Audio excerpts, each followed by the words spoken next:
So, first of all, thank you so much for joining me today. I'm really looking forward to talking with you. Yeah, no, it's great to be here. Um, I wonder, well, first of all, how has 2020 treated you? We've obtained quite a lot of committed stalkers over 2020. I seem to have managed to annoy almost everyone, which with our book, which we kind of expected. So yeah. Yeah, I mean, I sort of have to conclude at this point that you're doing something right if you're aggravating everyone relatively equally. I feel like I've been in that position for a while too, and Yeah, yeah. It's who is it going to be today? Is it going to be the Conservatives or the sorry, pretty cat? No. Is it going to be the Conservatives, the social justice activists, the radical feminists, the trans activists, or occasionally, strangely, statisticians? But Oh, okay, interesting. I wouldn't have predicted that one. no, they can be very touchy. So you recently, of course, co-authored a book called Cynical Theories. Why did you choose that title? Okay, because we think because the sort of the core ideas that are driving a lot of what we call social justice or critical social justice at the moment are postmodern. And postmodernism claims to be a skepticism towards meta narratives. So we argue it's not skepticism, it's cynicism.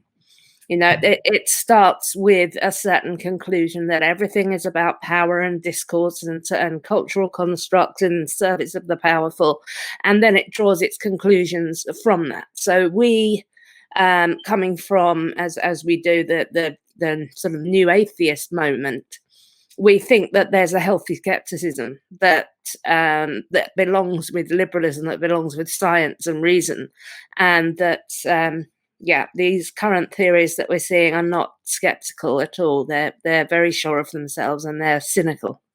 Mm. I wonder if you can. I feel like we talk about postmodernism a lot, but I'm not sure that people completely understand what that means. I wonder if you can explain what is postmodernism. Well, this is where people often get annoyed with me because it's such a huge thing. But we were really looking at some very, very specific ideas which have kind of got consolidated, simplified, and been brought into successive waves. So these are ideas about knowledge, power, and language. This is the belief, largely, I mean, Foucault dominates the theory that we're seeing now in post-colonial theory and critical race theory, queer theory. It's all very Foucauldian, where we have this idea that knowledge is a construct of power. The people in power decide what is true and what is not true. This is then legitimized and spoken by everybody as the truth, and then this way of speaking about things upholds oppressive power systems like white supremacy, like patriarchy, like cisnormativity. The belief that everybody is the same gender as their reproductive system suggests they are, and that we need to address the way people are using language. So the activism revolves around controlling the way people are allowed to speak about things. And if we can make everybody speak into the right discourses, then the world will become more socially just. And this is discourse theory, this is power knowledge, this is Foucault, this is postmodernism. And how did postmodernism become mainstreamed? Oh, I think what happened, there was something happened in 1989 So by the middle of the 80s, the original postmodernists had kind of deconstructed themselves into non-existence. They'd petered out. But then there arose a new wave of scholars who wanted to take some of these postmodern ideas, the ideas of language as constructing power knowledge, and gender as a social construct, race as a social construct, but they had to accept some kind of objective reality or you can't do anything.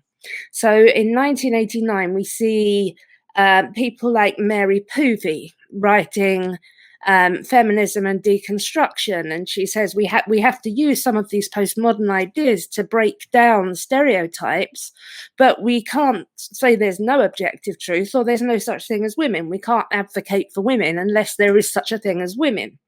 And then the same year, we have Judith Butler, who's saying the absolute opposite, but for the same kind of reason. She's in gender trouble. She's writing, we need to use these post-structuralist ideas to break down the categories that are confining people into roles like man and woman, male and female, masculine and feminine. And with bell hooks within critical race theory, postmodern blackness, I think that came out that year as well, where she's saying it's all very well for these, white rich men to say that the subject doesn't exist, but black people are just starting to get their voice. So we have to look at constructs of power as a thing that objectively exists. And Kimberly Crenshaw's Mapping the Margins is the best essay for this, because here she breaks down really clearly in lovely clear language, which is one of the few good things about the critical race theorists. They do write clearly. And she says that we need to reject liberalism, but we need to apply contemporary politics to postmodern theory in order to recognize that power clusters around certain groups and to fight back against this in a form of identity politics. So her idea of intersectionality was born out of this, and it had some very good it had a good start. I mean, I think, giving up on liberalism isn't a great idea, and going with postmodernism isn't. But she had a point where she said black women can face prejudicial stereotypes that black men don't face and that white women don't face. And so we need to be able to address that. But since this time, intersectionality has become more and more complex. It's taken in more and more identities. It's practically unusable. It generally results in what is often disparagingly referred to as the oppression Olympics, where people are sort of weighing their marginalized identities against each other and deciding who has the most right to speak. And this is when it became, I think, memeable, and it became actionable, because then activists could use it, they could understand it, there was something to do. We changed the way we talk about things, and we fix things by talking about them in better ways. I mean, and yeah, I think you're right. Initially, intersectionality seems, I mean, if you're looking at Kimberly Crenshaw's initial approach, it seems inoffensive. I learned about intersectionality through women's studies, through feminism. And, it makes sense to say, for example, that women are impacted by more than one thing. They're not just, their lives and experiences are not only shaped by being women, they're also shaped by things like race and class. But, it's turned into something much bigger than that, which has really, as far as I'm concerned, derailed the feminist movement and social justice movements entirely. What happened there? Is it a problem with the theory at its root? Is it a problem with what Kimberly Crenshaw articulated, or is it that people expanded on it and took it into, destructive or unproductive directions? I think the problem is there in the roots for three reasons. Because she explicitly rejected liberalism. She didn't want there to be a universalism. She said, I am black, has more political power than I am a person who happens to be black. So we put identity and identity politics first. She also wanted to go with postmodernism rather than with empirical or materialist analyses. So I think it was bound to go haywire. There was the potential, I think, for very useful work there. So for Patricia Hill Collins, who's the other scholar most often associated with intersectionality, she spoke about these black stereotypes of African American women of being sexually aggressive.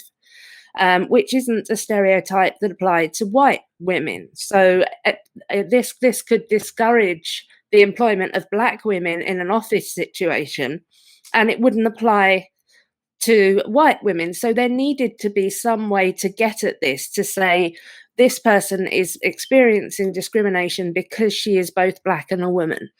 And so that, yes, that idea is valuable, but I'm a staunch liberal, as you'll know if you've read Cynical Theories.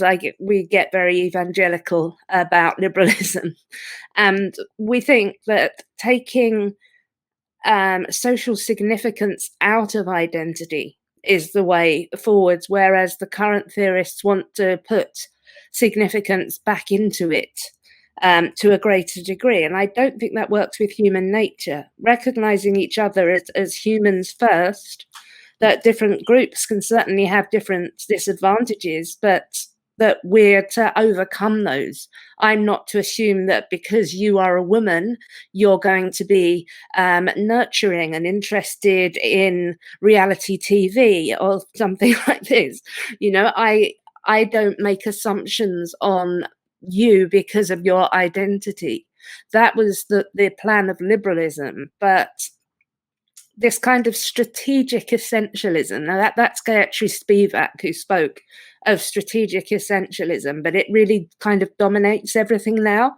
There is a correct way to be black. There is a correct way to be a woman, a feminist, a trans ally, to be any of these kind of positions that we're supposed to be. And people are expected to fit within very narrow stereotypes. And I'm particularly concerned about this idea that there's a way to be politically black, or that there is a particular way to be a feminist or a woman or somebody who seeks gender equality. Yeah, I mean, if you're a leftist, and I say this as somebody who engaged in this kind of discourse for a long time, you see, you treat liberal or liberalism sort of as a dirty word. You know, like I spent a lot of time, you know, dissing liberals essentially, and it's interesting, this rejection of liberalism. I think when I was critical, or thought I was being critical of liberals or of liberalism, I was being critical of individualism and an individualist approach versus a collective approach. And I now see that as problematic, because I think that individual rights and freedom are really important, as well as things like freedom of speech and freedom of expression. But when, you know, and I'll often see, you know, I'm very critical of the left now, and I'll say something critical about the left, and inevitably somebody will jump into the comments and say, this isn't the left, these are liberals. So it's sort of confusing. And you know, I guess I'd like you to explain what it means to be a liberal. When you're talking about liberalism, what do you mean? Okay, so yeah, this word, it's particularly difficult because, you know, in America it's often used by conservatives to just mean left. In Australia, it's understood to mean right. But when we're talking about feminisms or ethics, then I think we have sort of as what I remember from your work and from the conversations that we had on Twitter was that often when you were criticizing what you called libfems, you were criticizing what I would call social justice activists. So I see a difference here between the materialist feminists. Now that there's a lot of sort of branches of these: the radical feminists, the gender critical feminists, the socialist feminists, the materialists. But these are all feminists who believe in women as a class, and a class that are disadvantaged, and they're interested in empirical data, material reality, government, law, politics, graspable things. So this has been the strongest second wave stream of academic feminism, which dominated and initiated women's studies. Now, as women's studies has become gender studies, this indicates the takeover of what we could call the postmodern left or the social justice left, the queer theory left. So this is a different focus altogether. They do not believe that women are a class of people who are defined by a reproductive system and oppressed because of that system. They believe that everything is constructed in the service of power, and that we need to break down those categories, even the categories of men and women, as defined by biological functions. So we've got these social justice, intersectional, trans activist feminists.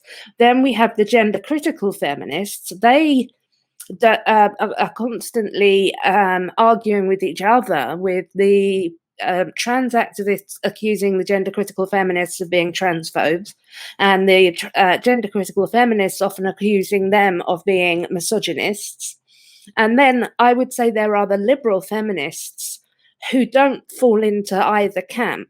So the liberal feminists, like me, are the people who believe that society is actually pretty good already, but the problem was that it didn't give everybody access to everything.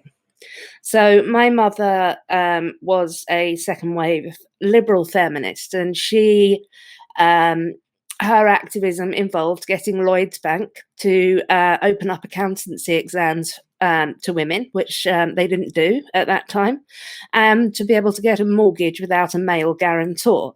So this was the kind of liberal approach. They don't want a revolution, don't want to change the system. We just want to have equal access to it.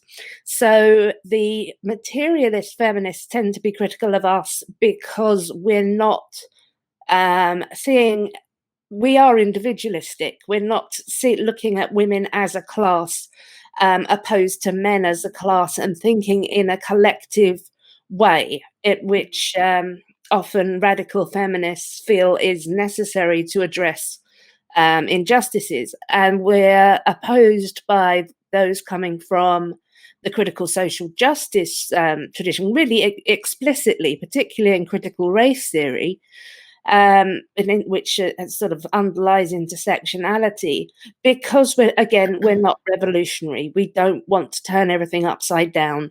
We want incremental progress. We want there to be less differentiation between different groups, and for there to be more humanism, more universalism, and more individualism.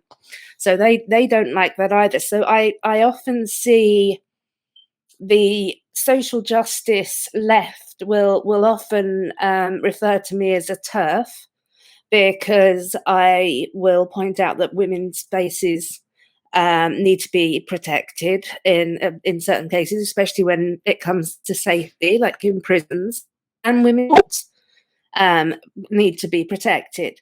But then I will get accused of being a social justice warrior, because I believe that trans people are also a marginalized group who face quite a lot of hostility and prejudice as they go about their lives, generally sort of not bothering anybody.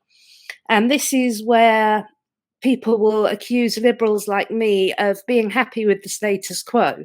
Now, I'm not happy with the status quo. I think it's a horrendous mess at the moment. But I do want to reform rather than revolutionize society. Mm-hmm. That was a really helpful explanation, actually. I think, I mean, when I started out writing about feminism, as I said, I spent a lot of time criticizing liberals and liberal feminists, and that sort of that moved into a criticism of third wave feminism. So I think the focus of my work became critical of third wave feminists, and then those two categories, liberal feminist and third wave feminist, which would mean essentially the queer theory, the gender theory, the social justice warrior version of feminism. Those two categories sort of got mixed up together. So I think that it is important to differentiate between those different categories. I know that I mean, from reading your book, a major aspect of postmodernism and the impact of postmodernism on politics today, on discourse, social justice activism, has been this now rather widespread belief that words don't mean anything. Words have no concrete material meaning. So essentially a word could mean anything at all. I mean, it could mean nothing or it could mean everything depending on who is using the word. And you write about the way that this is rooted in postmodern theory, namely Derrida's work. So I wonder if you can talk a bit about that root and how that's impacted social justice discourse today.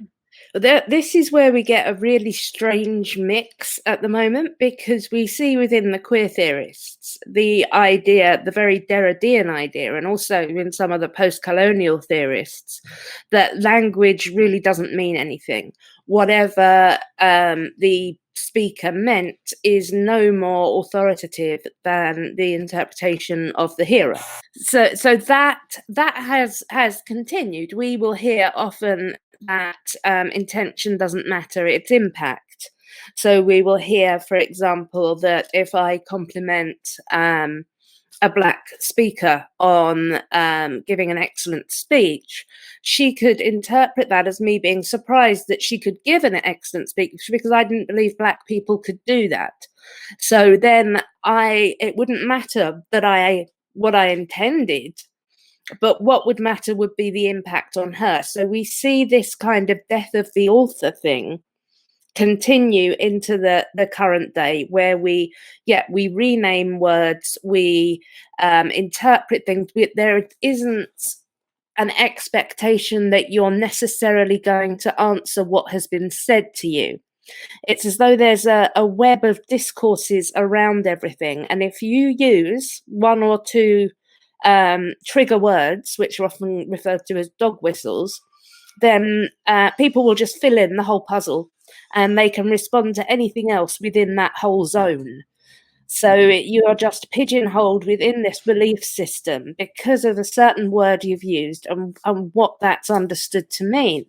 But that's the queer theory impact on things. But when we have the critical race theory and this sort of intersectional approach, then we find, and that this kind of what we're calling the third stage, the reified form, where everything has become very concrete and sure of itself, then we get mantras like trans women are women, trans women are women, trans women are women. We'll see this written over and over again in a tweet, and there is this idea that this is actually helping. This is making this a dominant discourse. And if everybody can say this, then it will make a society in which this will actually create this reality. So it was particularly revealing when J.K. Rowling recently wrote a great long explanation of her position, why she had said that she thinks women need to be able to talk about their experiences as women in a biological sense, and that this doesn't mean that she holds any hostility towards trans people at all. And she made a long and detailed argument. Now, the response to this from a lot of the actors, from Harry Potter and from various other people, was not to engage with that argument at all, but to recite that mantra. What the problem was understood that she was speaking into a discourse that hurts trans people by not recognizing them as women.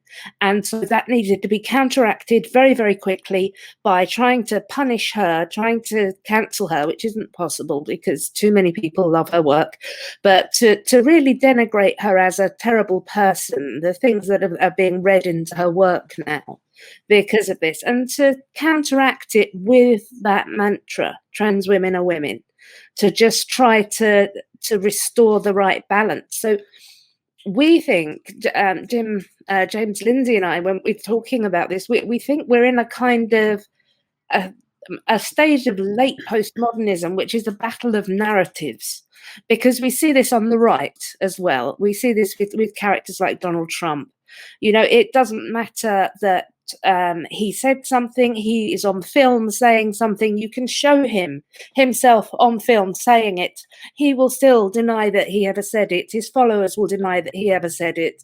It's as though it doesn't matter what is real anymore. What matters is the narrative that you can build around whatever you want to achieve, and then these narratives do war with each other, and one of them has to win. Now, this is in opposition to liberalism and the marketplace of ideas, where we're actually having arguments with each other. We should be having debates. We should be responding to what each other is saying.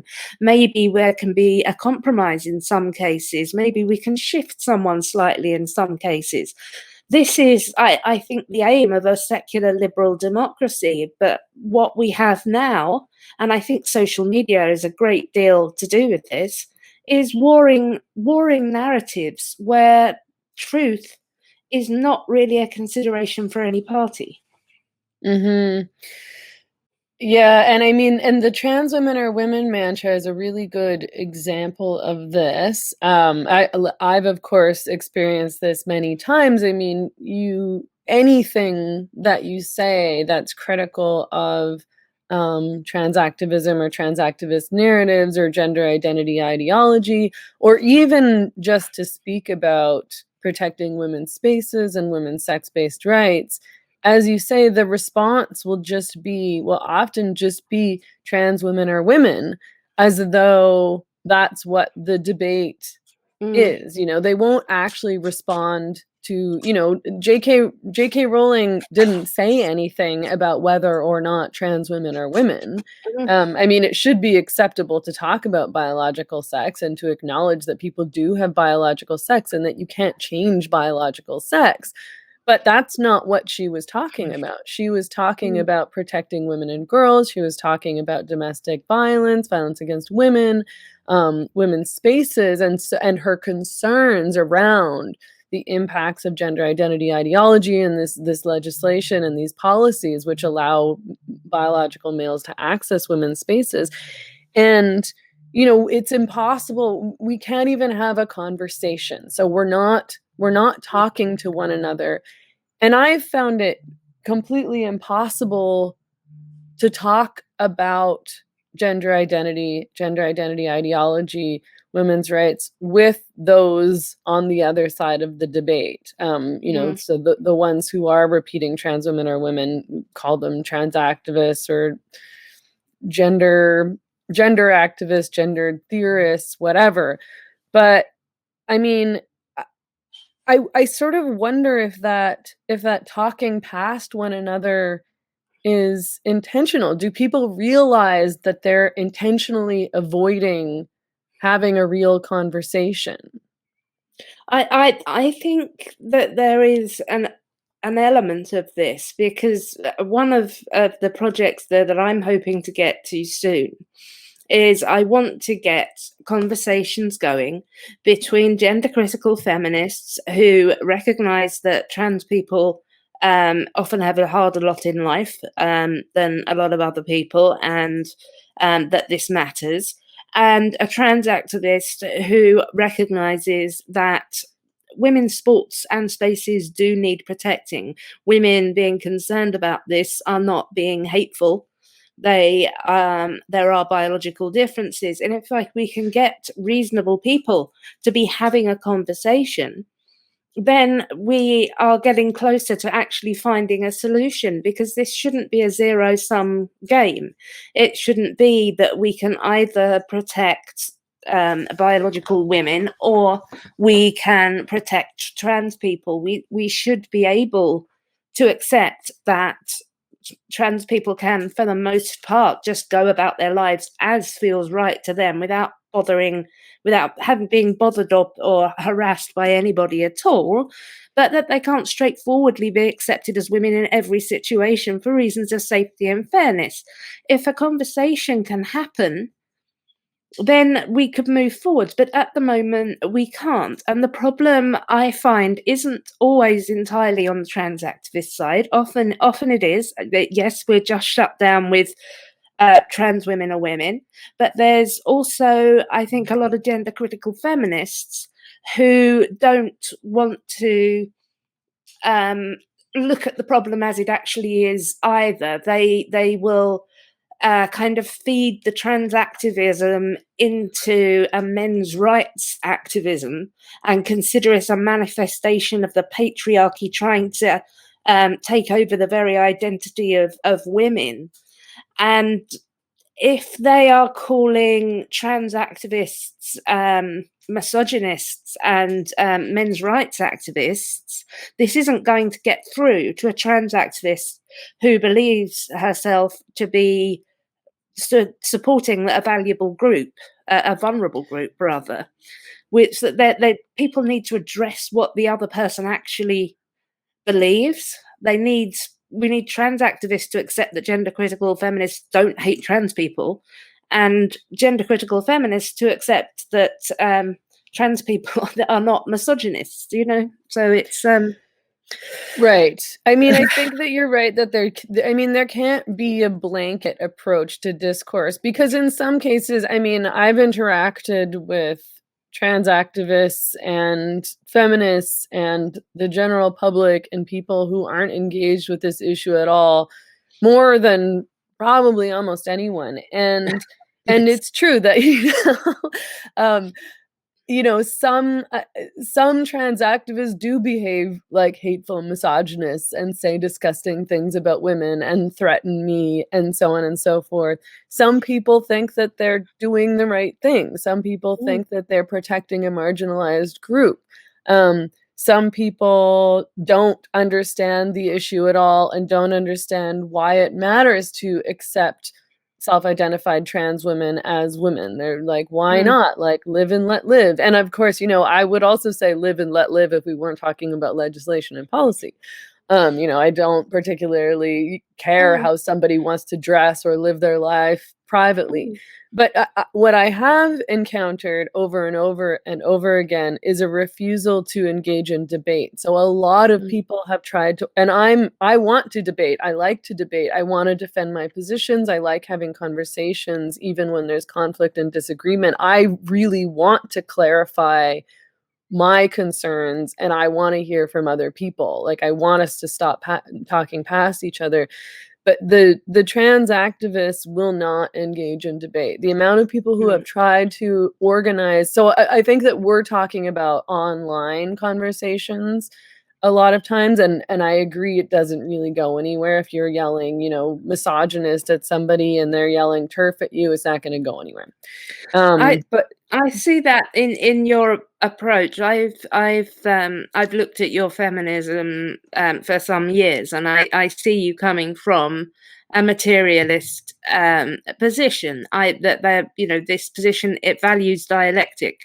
So what you can nearly always get materialist feminists or Marxists, people from this kind of range of thought, to have conversations, because they believe, and liberals, because they believe that's how we resolve things. But if you are a believer in this idea that dominant discourses are literally hurting people, literally erasing people, making people commit suicide, creating hostile environments in which people are being murdered, then you're not going to get a debate. You're going to get a form of activism which involves trying to shut down and punish people for expressing beliefs which they believe to be harmful.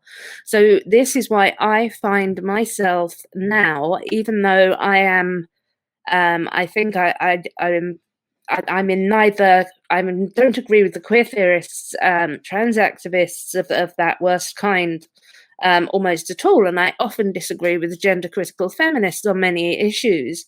But I find myself in this position where we're trying to get this conversation going. It just isn't going to happen, and I'm finding that I'm having to defend gender critical feminists much more, because what seems to be happening on a cultural level is that the social justice activists, the trans activists of that kind, are winning. So here in the UK, we have had a man who posted a limerick which was rude about whether a trans woman was really a woman. I think, I don't know what it was about, but anyway, it was considered transphobic, and the police called him and they said, "We just wanted to check your thinking." Now we've had, a woman. She wasn't arrested, but because she was called in, if she had not gone to the station to discuss her tweets about gender identity, she would have been arrested. So we're having police getting involved in people's beliefs about what sex is and what gender is. Now that really worries me, and I'm finding in the UK that there is a really big pushback rising about this. Now, our most popular article of 2020 was by Petra Buskins, which was an apology to J.K. Rowling. It's a defense of a liberal gender critical position. Now, normally, we have a 5 times larger American audience than English, but the UK, that absolutely dominated that piece. We have got a really strong gender critical movement happening in the UK, and I think that they're going to be I think they're going to have success in pushing it back, and I intend to help them. But I also unfortunately seem to annoy a lot of them at the same time, so many of them aren't talking to me. Well, so there's a problem there, right? So there's a problem in feminism wherein, we've faced this horrible challenge of trying to speak about women's sex-based rights and to speak about our concerns about gender identity ideology, and we've been shut down and censored and threatened and vilified and so on and so forth. And within that period of time, I've responded by becoming a major defender of free speech, which I hadn't been so much in the past. And it's unfortunate that you learn these things through experience, but many feminists have not come around to that position. So while on one hand they'll complain of being silent, and I get attacked now because I've started to speak out in defense of all speech, of free speech, period. And because I've become more of a liberal, essentially, I've embraced liberalism. Whereas in the past, I've always been on the left. I've identified as a Marxist or a socialist. And my positions around the economy and social safety net still remain the same, but I've changed my mind about, I don't want to go too into detail about it, but the idea of, revolutionizing society as a whole. And I, so a lot of those feminists who would otherwise complain about the silencing of women in this context still have not come around to a position of defending free speech. So they still don't want to engage with people who they see as political enemies because those people are bad. And and just by engaging, it gives it makes those other positions, which are bad positions or dangerous positions, it legitimizes those positions just to engage. That's part of the reason why I think that trans activists won't engage with me, because a main thing that they want to convey is that what I'm saying isn't legitimate, it's not rational, it's hateful, which is not true, of course. But if they engaged with me, they would have to acknowledge that what I was saying was not hateful and that I do have valid and rational concerns. But I feel frustrated that so many feminists, not all feminists, but you always have to say not all, but a lot of feminists will still oppose free speech from people that they disagree with or people that they view as enemies, people who are allies, while at the same time complaining that they're being silenced and wanting free speech for themselves. And I find it very frustrating. I also find it extremely frustrating because I really want for it to be a priority for my group that I'm setting up my contacts to try to defend gender critical feminists' right to defend women's sex-based rights, but I get a lot of hostility because I myself am not a gender critical feminist. The idea that I can support somebody's right to make this argument, and even think that we need people making this argument, without myself wanting to get into a particular side of the argument, it doesn't go down very well. So a ridiculous thing that 3 days of people yelling at me because I said I thought that the word cis had some utility. Now, a lot of the feminists who say that their freedom of speech is being denied if they're expected to use certain gender pronouns were very willing to try to ban the word cis, and to really were very illiberal about it. And I ended up getting into this huge debate about how precisely gender neutral toilets could work, and I don't know how they could work. This isn't my area of expertise. This is what these feminists were focusing on, how to keep these spaces safe. I want to support their right to be able to make those arguments. I don't want to actually become a part of their team and make the arguments. I just want them to be able to make them. So I think this is where I end up annoying everybody, because I think the general feeling from a lot of people who feel very strongly about anything is illiberal. If they think an idea is very bad, they think that it should be shut down, that the people who hold it should be vilified or punished, and trying to sort of say, well, no, you can think this person is really, really wrong, and you can say that they're really, really wrong, but perhaps don't get them fired, don't threaten to rape or murder them, or I've seen the website. Don't try to get their book banned. Don't try to get their event shut down. Yeah, just trying to get people to speak to each other is really very, very difficult. And I think I was very, very pleased to hear you say that you have become more liberal in this regard, because I think I'm probably closer to where you are now. I'm economically more leftist, while sort of philosophically more liberal, which is a sort of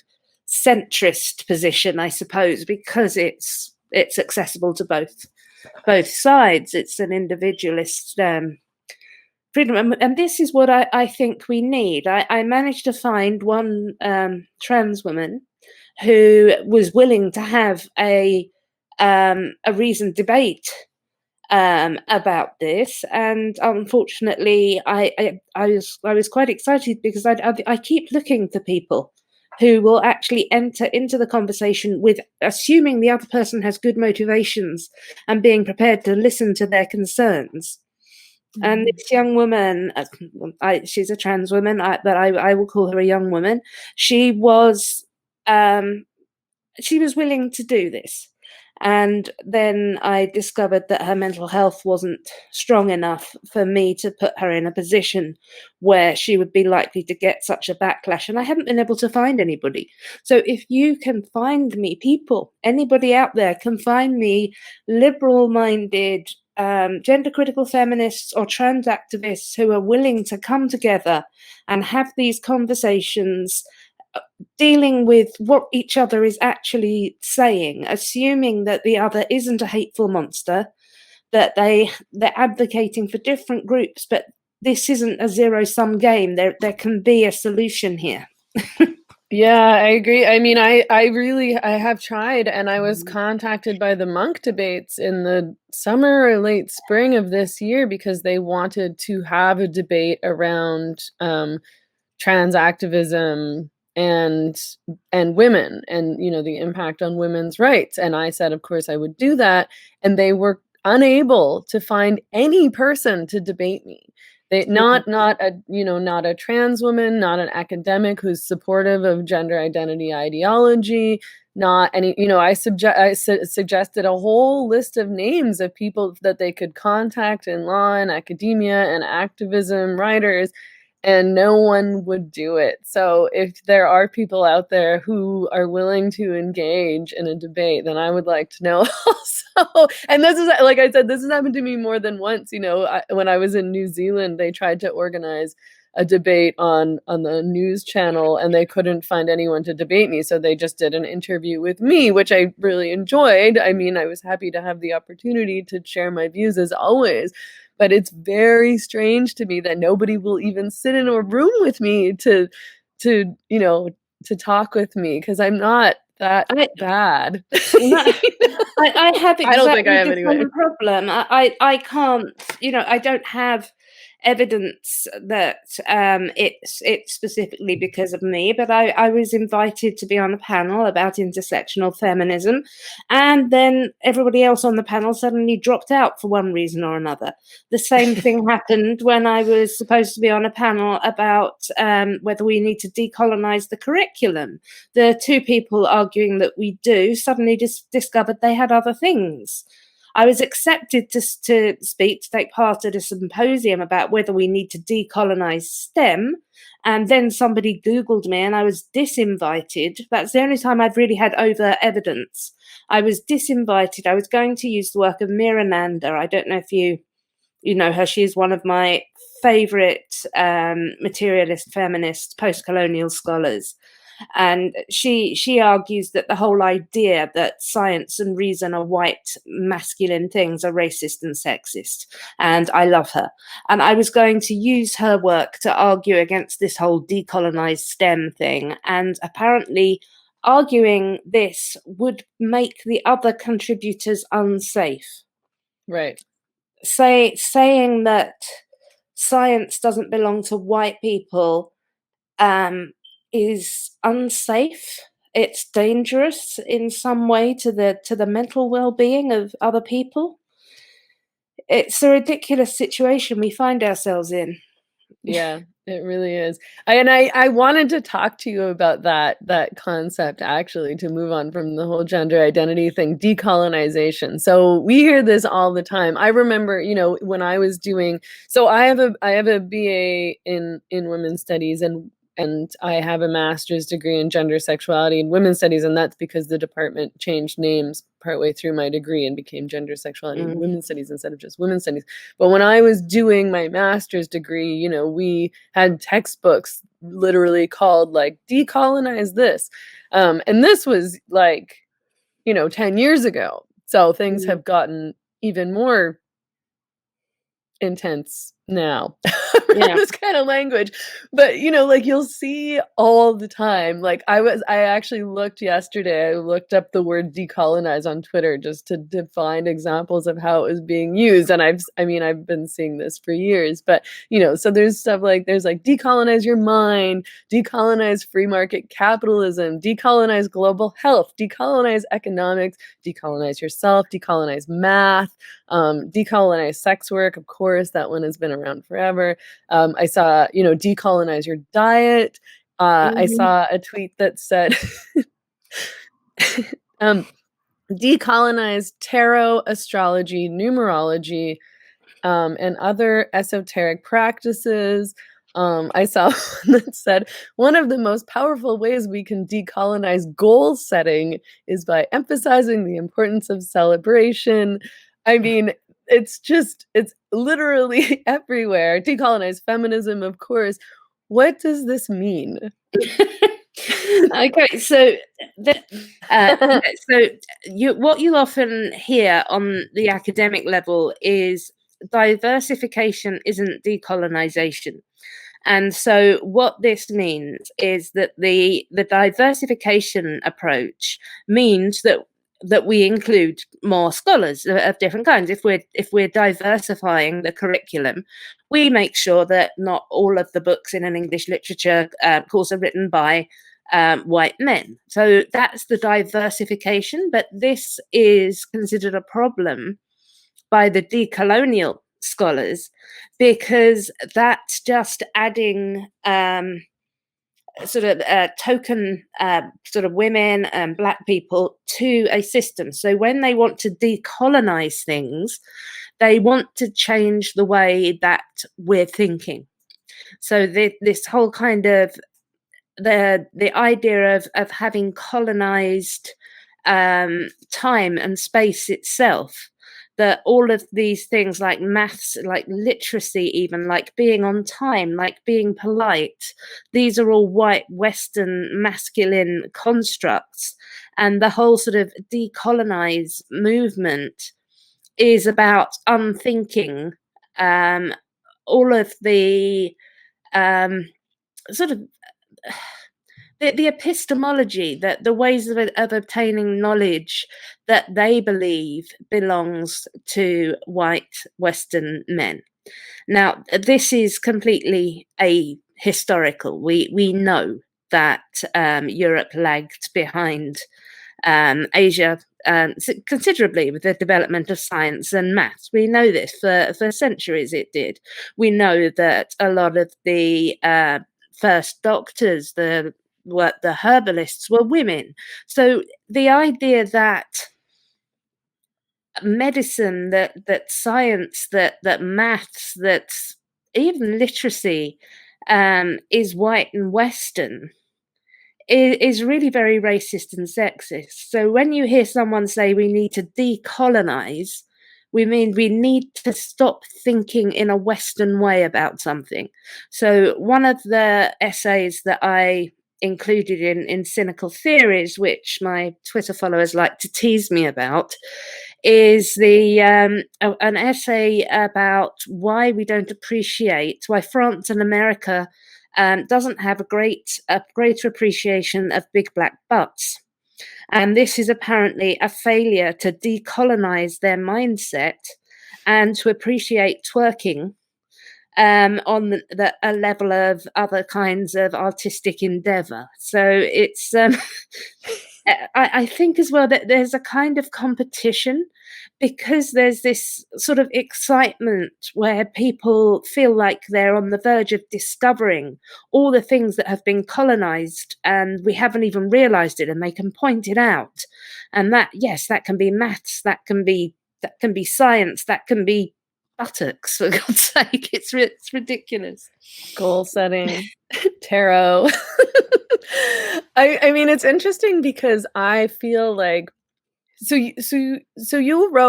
you and James wrote about critical race theory in the book, of course, and critical race theory really dominates social justice activism and discourse today.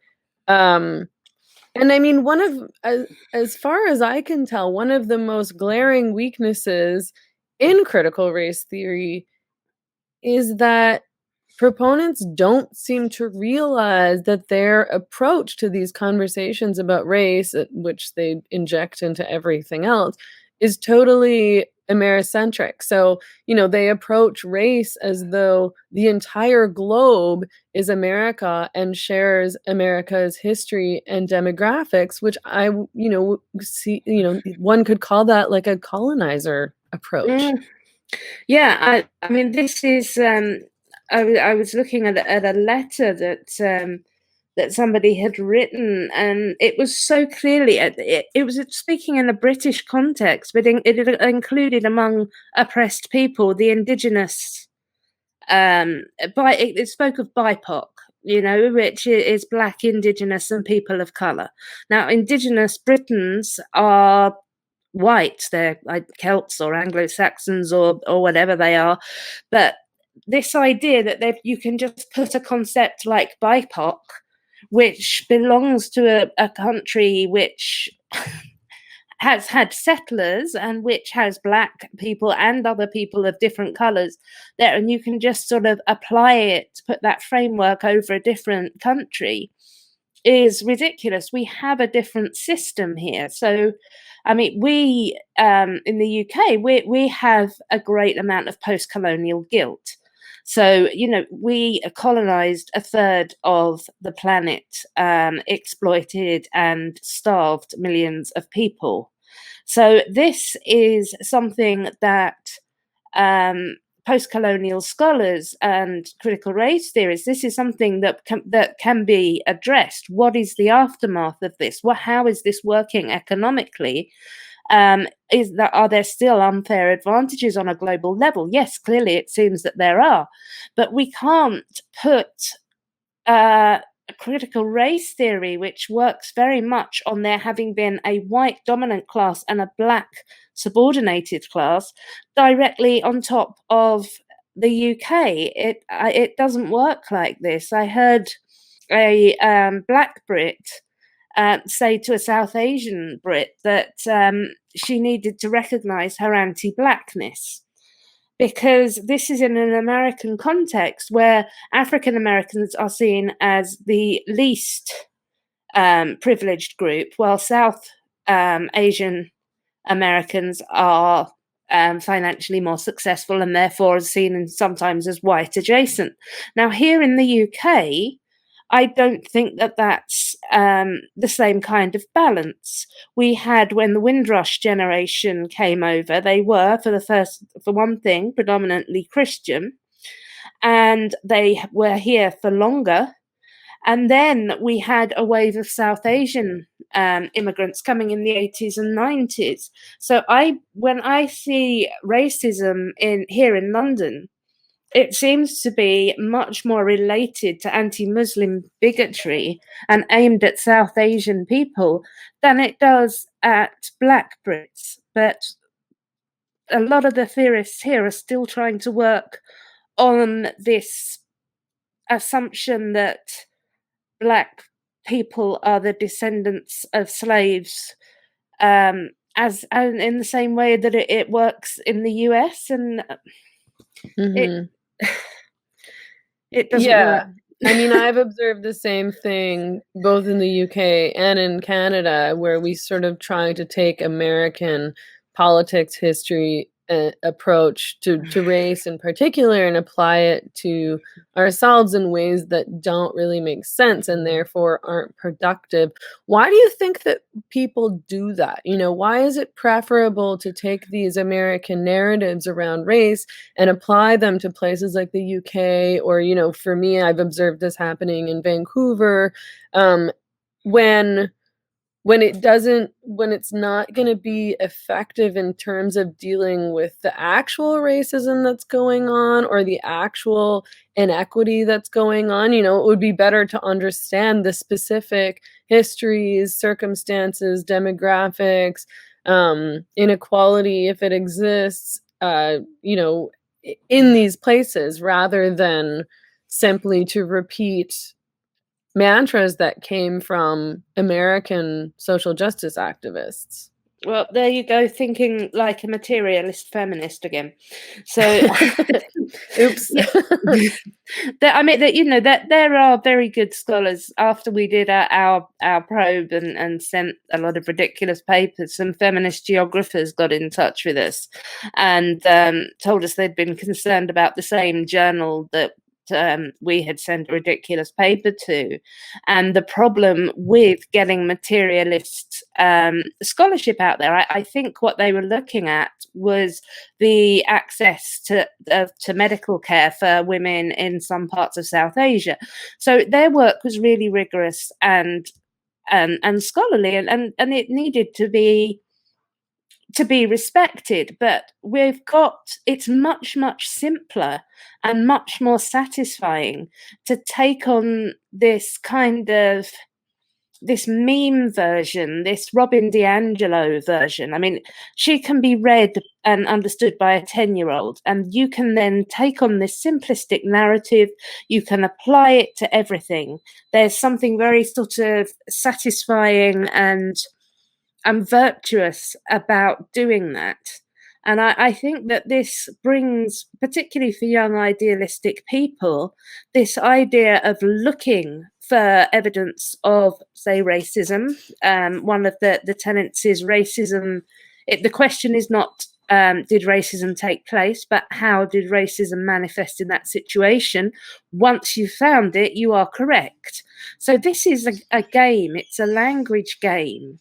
And it's about unpicking words, and there's a satisfaction that I believe sort of satisfies similar needs to those satisfied by conventional religions. You know, if you can recite the creeds, you can see this sort of simple concept of the world. There's the good and the evil, there's the depravity, but the way to overcome it, to achieve grace. There's something, I think, psychologically very satisfying in these kind of theories, which don't apply to doing the rigorous scholarship that would actually help us discover important things, like why do African American women die in childbirth so much more often, even when controlling for class and other health issues? We don't need people to be saying white supremacy. We need people to be doing rigorous scholarship and saving lives. So I just don't think it's as much fun doing things the hard way. Yeah, no, I think you're right. And that you're exactly right, that the approach is to that specific issue that you brought up and many others is to just say, you know, healthcare is a white supremacist institution or something like that, or it's because, you know, America is a white supremacist country, but that's just not helpful. And I think, you know, it has to be that it's just satisfying for the person saying it to say it. And, you know, it of course makes them feel like they're a good person instead of a bad person. And they can virtue signal to their tribe that they're in the right instead of in the wrong. Yeah, I think there is that satisfaction. And I think it's important to be charitable. I don't always manage this, but I think that a large number of people really believe this. They believe that the whole idea of woke is to have that critical consciousness, to have become aware of these invisible systems of power and privilege that most people can't see. And so there's something really quite exciting about having become woke and being able to see things and to start to make things better. So I think when we're approaching people who are taking this kind of approach, we need to think of them as genuinely trying to make the world a better place, but doing so naively and simplistically. I don't think we can. It's easy at all to get through to somebody who's completely embedded in that mindset, but we can get through to people who are sympathetic to it but aren't fully committed, and that's, I think, what I'm aiming to do at the moment. Do you think that liberalism has sort of been marginalized in the West? I think it's seen by the social justice people as kind of naive, as this idea that we can have a marketplace of ideas and value, science and reason, and in a way that there was a certain naivety to the Enlightenment. That when that arose, there was a need for more complexity, for asking more questions, for realizing things aren't quite that simple. So I think liberalism has taken a knocking from critical social justice. So the Marxists have always been critical of it. They see it mostly in terms of markets and a necessary step, but one that needs to be got over to get to a socialist society. And the conservatives see liberals sort of aim at for progress as usually trying to fix things that don't need fixing. So I think liberals always have an uphill battle, sort of fighting different impulses on different sides. But I think it just works. It works so well that I think it will be ultimately successful. But it's under sort of a more serious threat right now than I think it has been for a good sort of 60 or 70 years. Mm-hmm. And do you think that is in part because of academia and sort of changes within academia in terms of approach, theory, teaching? I don't know. With the whole sort of chicken and egg thing, I don't know whether there's a feedback loop going on. And I think social media and the way that we now communicate and form tribes is a huge part of why our discourse has simplified and memeified to the extent that it has. And I suspect that academia is reflecting that rather than causing it. But that feedback loop that goes on between the online activists and the scholars is it's something that needs interrupting. If we can, I think we need to try and make it cool to actually, value evidence and reason again. At the moment, even socially conservative ideas are seeming attractive to certain people, which really hasn't been a thing. I mean, we saw the whole appeal of Jordan Peterson, for example. Now, he really did have some quite socially conservative ideas about men and women gender roles, and this appealed to a lot of people that I wouldn't have thought it would appeal to, because it was, I think, something, a nice narrative, something that seemed positive. It wasn't the far right sort of sexism, and it wasn't the sort of left self-flagellation. And so, I'm worried that we're seeing a shift towards a right which is socially conservative and which could actually roll back some of the successes that we have made for gay and lesbian rights, for women's reproductive freedom, if the right begins to seem more reasonable and more liberal than the left. Which it is lately. So I think that's a fair concern for sure. I'll let you go. I've taken up a lot of your time. Before we sign off, I wonder if you can tell me about your new organization, Counterweight. Yeah, thank you. So in a couple of weeks, hopefully, we'll be launching Counterweight, and it's an organization in which we help individuals. You come to us. We have caseworkers. We aim to connect people having a specific problem with the specific resources and advice they need. It's not all, because so many organizations that are out there are for academics or for people who are already quite good at making and defending arguments. We're for people who aren't who aren't maybe so confident in doing that. So yeah, Counterweight coming in a couple of weeks. It's a caseworker system. We're forming organizations, we're producing educational resources, and we just want to make it easier for the average person to push it back in their own organization. Great. That sounds awesome. I'm really excited. And your book that you co-authored with James Lindsay is Cynical Theories, of course, and I'm assuming that people can find it everywhere they find books. I think so. Okay, awesome. It was really great to talk with you. I really enjoyed it. Thank you so much for your time. It was lovely to meet you properly, Megan. You too. Okay, take care. Bye. Bye.